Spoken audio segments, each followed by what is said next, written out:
Very good morning students. आज हम आपके सामने NCERT 3.2 क्लास 10th का सॉल्यूशन कुछ बाकी रह गया था, उसको हम लोग सॉल्व करने आए हैं। इससे पहले हम आपको ये बतला दें कि आप लोगों को अगर किसी भी वीडियो में कोई प्रॉब्लम हो रहा हो तो आप लोग बोलें। किसी भी टॉपिक पे भी कोई प्रॉब्लम हो रहा हो तभी भी आप बोलें, उस टॉपिक पे हम आपके लिए वीडियो भी बना दिया करेंगे। और साथ ही साथ अगर आप लोगों को मेरा ये वीडियो पसंद आ रहा हो तो अपने अधिक से अधिक दोस्तों में शेयर कीजिए, आप सब्सक्राइब कीजिए और मेरे आने वाले वीडियो को आप ज़्यादा से ज़्यादा एक दूसरे में शेयर करते रहिए। अभी हम NCERT का 3.2 10th क्लास का कुछ क्वेश्चंस बाकी रह गया था जो फर्स्ट पार्ट में हम लोग नहीं कर पाए थे, उस क्वेश्चन को सॉल्व करने चल रहे हैं। क्वेश्चन क्या है? क्वेश्चन है कि 5 number question 3.2 exercise 5 number question हम लोग टॉपिक पढ़ रहे हैं pair of linear equations in two variables.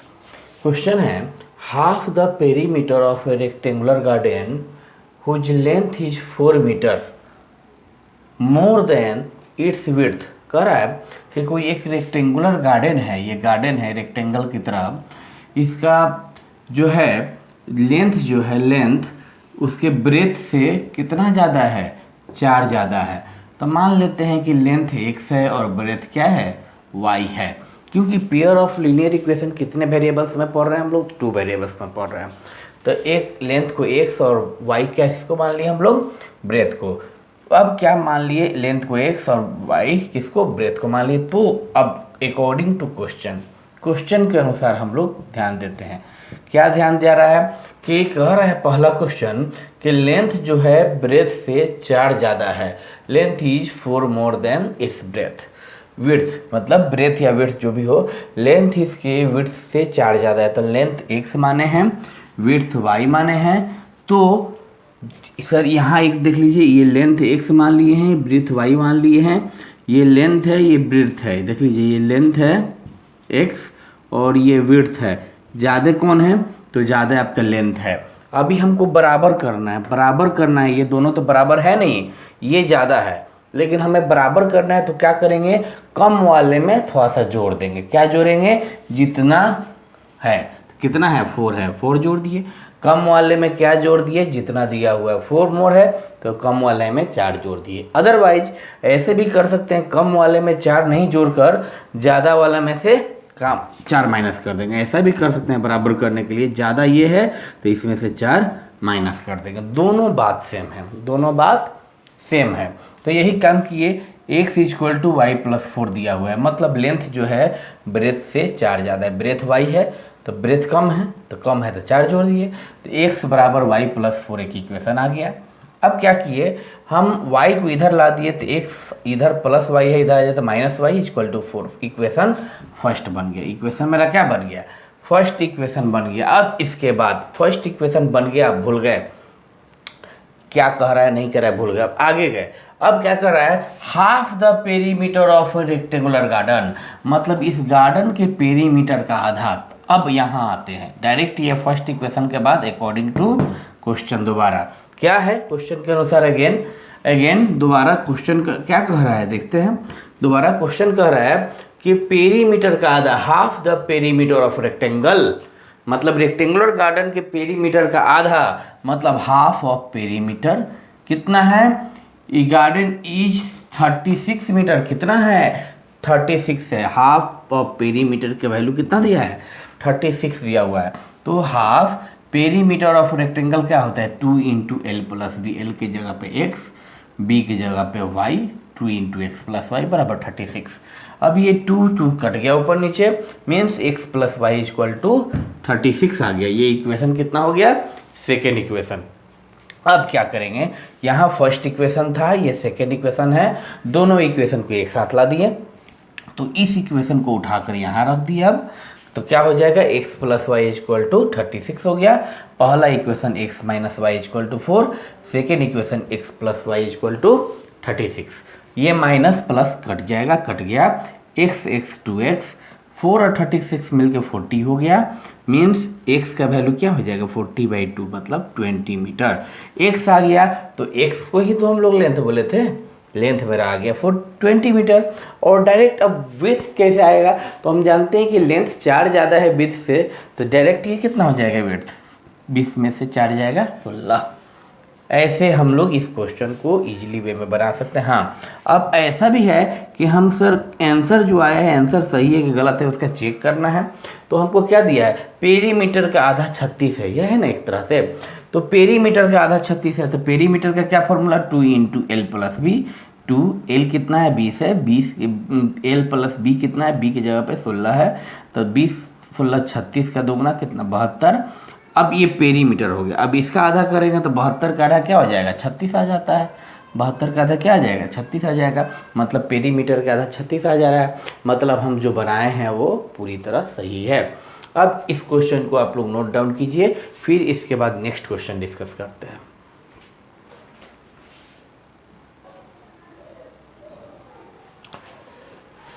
Students, अब एक और क्वेश्चन है आपके लिए, कर है कि क्वेश्चन 3.2 एक्सरसाइज का ही 3.2 एक्सरसाइज का क्वेश्चन नंबर 7, बहुत इंपॉर्टेंट क्वेश्चन। ये CBSE बोर्ड का रिपीटेड क्वेश्चन है, मतलब बहुत ज़्यादा पूछे जाने वाला, क्योंकि ऐसा सिर्फ NCERT में एक ही क्वेश्चन है। क्वेश्चन क्या है देख लीजिए, कर है कि draw the graph of the equations. क्या इक्वेशन का ग्राफ बनाइए। क्या इक्वेशन है, पहला इक्वेशन है x - y + 1 = 0 एंड दूसरा इक्वेशन कितना है 3x + 2y - 12 = 0। इस दोनों का ग्राफ ड्रॉ कीजिए। ठीक है, हम लोग ग्राफ ड्रॉ करते हैं।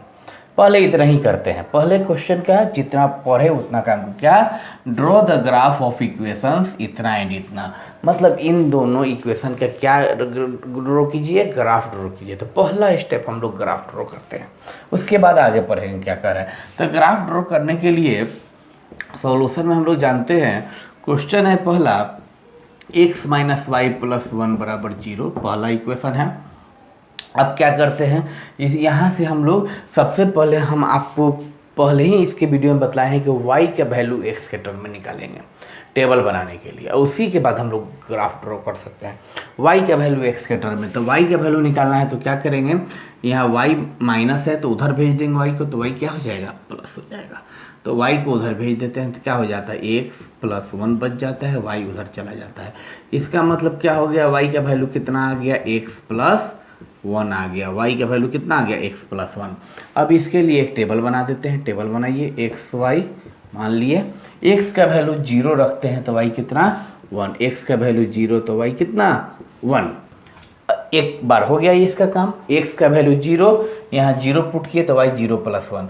फिर उसके बाद y का वैल्यू जब 0 कर दिए, देखिए इधर से y का वैल्यू 0 कर दिए, तो एक बार रफ में साइड में करके ऐसा देख लीजिए, y जब 0 कर दिए तो मतलब इसके जगह पे 0 कर दिए तो x + 1 हो जाता है।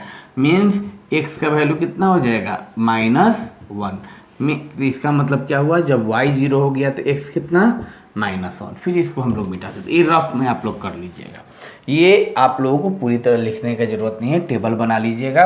जब x 0 तो y 1, जब y 0, y को 0 कर दिए, यहाँ 0 कर दिए तो x का वैल्यू क्या हो जाएगा -1। ये मेरा एक टेबल इसके लिए बन गया। अब उसके बाद ये तो फर्स्ट इक्वेशन हुआ, इसका टेबल बन गया, ये फर्स्ट इक्वेशन का टेबल है। अब सेकेंड इक्वेशन देखते हैं, सेकेंड इक्वेशन कितना है, तो सेकेंड इक्वेशन है आपका 3x + 2y - 12 = 0। तो अभी इस इक्वेशन में भी y का वैल्यू पहले निकालेंगे, y का वैल्यू निकालिए। तो y का वैल्यू ये है, y को बांध दिए, प्लस है तो बांध दिए ही इसी साइड में, तो 2y बराबर ये आपको 12 है, निगेटिव उधर जाएगा तो पॉजिटिव, और ये 3x निगेटिव पॉजिटिव, यहाँ इधर पॉजिटिव है तो उधर जाएगा क्या हो जाएगी निगेटिव हो जाएगी। तो यहाँ से y का वैल्यू कितना आ गया 12 - 3x / 2, मीन्स y का वैल्यू कितना आ गया 12 - 3x / 2। इक्वेशन सेकेंड से y का वैल्यू क्या आ गया 12 - 3x / 2। अब क्या करेंगे, x y मान के एक टेबल बनाएंगे। अब क्या करेंगे, x y मान के एक टेबल बना दें, तो y का वैल्यू अगर x का वैल्यू अगर 0 करते हैं तो देखिए इधर x का वैल्यू 0 करेंगे, 12 - 3 × 0 0, 12 माइनस 0 12, 12/2 6 हो जाएगा। x0 तो y कितना 6 आ गया, x0 तो y कितना आ गया 6 आ गया। फिर उसके बाद एक बार y को 0 कर देते हैं, अपने मन से y को भी 0 कर देते हैं। यहाँ y को 0 कर देंगे तो क्या हो जाएगा 0 बराबर 12 माइनस 3x डिवाइडेड बाई 2। ये 2 में 0 से मल्टीप्लाई होकर 0 ये भी हो जाएगा 12 माइनस 3x, मतलब 3x बराबर कितना हो जाएगा +12। तो यहाँ से x का वैल्यू कितना 12/3 कितना हो जाएगा 4, मीन्स y0 तो x कितना 4 आ गया। इसके लिए भी हमको ये रखने का ज़रूरत नहीं है, एक रफ में साइड में बना लिया करेंगे, या आपका मन करे तो ऐसे भी लिख सकते हैं। अब ये मेरा 2 आ गया टेबल, इसके लिए टेबल, इसके लिए टेबल। टेबल बनाने के लिए हम क्या बोले थे, मिनिमम आप 2 पॉइंट्स का जरूरत पड़ेगा ग्राफ बनाने के लिए। 2 पॉइंट्स है, देखिए यहाँ भी 2 पॉइंट्स आ गया, यहाँ भी 2 पॉइंट्स आ गया। अब हम लोग क्वेश्चन पे आते हैं, क्या कह रहा है इसके लिए ग्राफ बनाने के लिए, तो ग्राफ बनाना स्टार्ट करते हैं। ये कितना 0 से स्टार्ट होता है, x का वैल्यू कहाँ तक 4 तक ही गए हैं, तो 1 2 3 एंड 4। y का वैल्यू मैक्सिमम हम लोग कहाँ तक गए हैं 6 तक गए हैं, तो y पे 6 तक रख लेते हैं। 1 2 3 4 5 एंड 6। ये प्लस y है, ये प्लस x है, ये माइनस y है और ये माइनस x है। अब क्या कर दिए, अब निगेटिव में कितना है, x का वैल्यू -1 तक है, तो -1 इधर ही है, और y में निगेटिव कुछ भी नहीं है, तो y में निगेटिव देने का ज़रूरत नहीं है हमें। अब ये आपको ये ग्राफ पेपर पे ये नंबरिंग दिया रहेगा, ये डिस्टेंस हमारा जो इक्वल हमेशा नहीं दिख रहा है, लेकिन ग्राफ पेपर में आपका खुद ब खुद आपको दिया जाएगा लाइनिंग 10-10 का बीच में आपको पता चल जाएगा। वहाँ आपको ग्राफ पेपर पे इतना करने की ज़रूरत नहीं पड़ेगा, अब डायरेक्ट ग्राफ बनाने की जरूरत पड़ेगी। ग्राफ क्या, जब x0 तो y कितना 1, x0 यहाँ है तो y1 क्या है, ये पॉइंट x0 तो y1, फिर x-1 तो y0, x-1 मतलब इधर -1 तो y क्या 0, यही आ गया। तो इस दोनों को मिलाकर हम एक स्ट्रेट लाइन पास कर दिए, इतना हम लोग समझ गए। ये मेरा पहला का ग्राफ हो गया। पहला का क्या ग्राफ है, मतलब इस लाइन का क्या नाम है, इस लाइन का नाम है x - y + 1 बराबर 0। अब दूसरा क्या है आपका, 0 पे 6 है, x0 तो y कितना 6 है, x0 तो y 6, ये कोऑर्डिनेट निकल गया। दूसरा कितना, x4 तो y0, x4 यहाँ है देख लीजिए, तो y0 यही पॉइंट है। अब इस दोनों को भी हम लोग क्या कर दिए, एक दूसरे से क्या कर दिए, मिला दिए इस तरह। चलिए मिला दिए, कोई बात नहीं है। अब मिलाने के बाद अब कह रहा है, इसके बाद ये तो हमारा क्वेश्चन का ग्राफ बन गया। अब कह रहा है determine the coordinates of the vertices of the triangle. अब कह रहा है कि बतलाइए वर्टेक्स निकालिए किसका, ट्रायंगल का। कौन सा triangle, formed by these lines, इन दोनों लाइन के द्वारा। तो इन दोनों लाइन के द्वारा देखिए क्या ट्रायंगल बन रहा है कि यहाँ से ये देखिए, ये आपका एक दिख रहा है, ये आपको दिख रहा है, यही एक ट्रायंगल का साइड दिख रहा है, ये इस लाइन के द्वारा और इस लाइन के द्वारा। तो इस लाइन के द्वारा देखिए ये एक साइड और ये एक साइड दिख रहा है, ये साइड दिख रहा है। और क्या कर रहा है, vertices of the triangle formed by these lines, ये लाइन और ये लाइन के द्वारा, तो ये लाइन के द्वारा ये है और इस लाइन के द्वारा ये है, 2 साइड बन गया ट्रायंगल का। एंड द एक्स एक्सिस, तो एक्स एक्सिस कौन है, ये मेरा एक्स एक्सिस है, ये मेरा एक्स एक्सिस है। तो क्या क्वेश्चन कर रहा है कि आप वर्टेक्स बतलाइए, ट्रायंगल जो बन रहा है उस ट्रायंगल का वर्टेक्स बतलाइए। कब, जब ये दोनों एक्स एक्सिस जहाँ मिलता है और उस ये दोनों ग्राफ जहाँ मिलता है और उसके द्वारा जो ट्रायंगल बनता है एक्स एक्सिस के साथ, तो वो ट्रायंगल बतलाइए। तो ये ट्रायंगल आपका बन गया। यहाँ वर्टेक्स आपका आ जाएगा, ये वर्टेक्स का मान लेते हैं ए, ये वर्टेक्स मान लेते हैं बी, और ये वर्टेक्स को क्या मान लेते हैं, सी मान लेते हैं। तो कह रहे फाइंड द कोऑर्डिनेट्स, हमको क्या निकालना है, कोऑर्डिनेट्स निकालना है वर्टेक्स का। तो ए वर्टेक्स का कोऑर्डिनेट क्या होगा, बी का क्या होगा, सी का। तो बी का और सी का तो इजी है। बी देखिए -1 और 0, क्या है -1 0, बी का कोऑर्डिनेट निकल गया। सी का क्या है, तो ये 4 और 0, 4 पे 0 है। अब ये ए का बोला जा रहा है, तो क्या कीजिएगा, ए का निकालने के लिए यहाँ से हम लोग आपको खुद ब खुद ये डॉटेड लाइन दिया रहेगा, आपको जो जहाँ आ जाए डॉटेड लाइन जैसे भी दिया जाए A4 तक मान ले दिया जाए, आपका खुद ब खुद दिखेगा डॉटेड लाइन, सबका डॉटेड लाइन दिखेगा ग्राफ पेपर में। तो आपको क्या दिख रहा है यहाँ से कि सर अगर ए का कोऑर्डिनेट पूछ रहा है तो ये देख रहे हैं कि एक्स ए पे कितना है 2 और वाई कितना है, तो वाई देख रहे हैं तो वाई कितना है 4, क्या है 2 और 4, क्या हो जाएगा 2 और 4। ए का कोऑर्डिनेट क्या हो गया 2 और 4, बी का -1 0, सी का कितना 4 और 0। ऐसे आप ये सारे क्वेश्चन को बना सकते हैं। हमें उम्मीद है कि आपको मेरा बनाया हुआ क्वेश्चन सही समझ में आया होगा। और दूसरी बात यह है कि ऐसा ही नहीं कि ये यहाँ से हम ड्रॉ करके इसका आंसर ए का वर्टेक्स 2 और 4 ही बता दिए, आप खुद ब खुद यहाँ से ये जो वर्टेक्स है यहाँ से परपेंडिकुलर एक डॉटेड लाइन देखिए ग्राफ पेपर पे। मेरे में ये बोर्ड है, बोर्ड में एक्यूरेट नहीं आ सकता है, ज़रूरी नहीं है। तो मेरे जो यहाँ से परपेंडिकुलर देख रहे हैं 2 आ रहा है और यहाँ से देख रहे हैं तो 4 आ रहा है। हो सकता है ओरिजिनल आपका ग्राफ पेपर पर बनाइएगा कुछ और आएगा, ये ओरिजिनल हो या ना हो आपके ग्राफ पेपर पर जो आएगा वो आपका एक्यूरेट होगा। तो मेरे समझ से आपको ये क्वेश्चन समझ में आ गया है। ये आपका एक्सरसाइज 3.2 है। अब इस क्वेश्चन में एक नया चीज़ और पूछा जाता है, कभी कभी इसका एरिया पूछ दिया जाता है। ये जो ट्रायंगल बना है इसका एरिया बतलाइए। तो एरिया बनाने के लिए सर हम यहाँ से क्या कर दिए, एरिया हम जानते हैं एरिया ऑफ ट्रायंगल का एरिया होता है half into base into perpendicular height होता है। तो परपेंडिकुलर हाइट होता है तो हाफ हो गया हाफ, बेस कितना, तो बेस यहाँ से जोड़ेगा 1 2 3 4 और 5, बेस कितना हो गया 5। हाइट कितना, तो यहाँ से यहाँ सर हाइट क्या है, तो हाइट क्या है 4 है, वाई कोऑर्डिनेट 4 है तो 4। तो ये क्या हो जाएगा एरिया 5 2 जा 10, एरिया 10 स्क्वायर यूनिट हो जाएगा। समझ गए? ये मेरे समझ से आप लोगों को बहुत अच्छा सा समझ में आ ही गया होगा।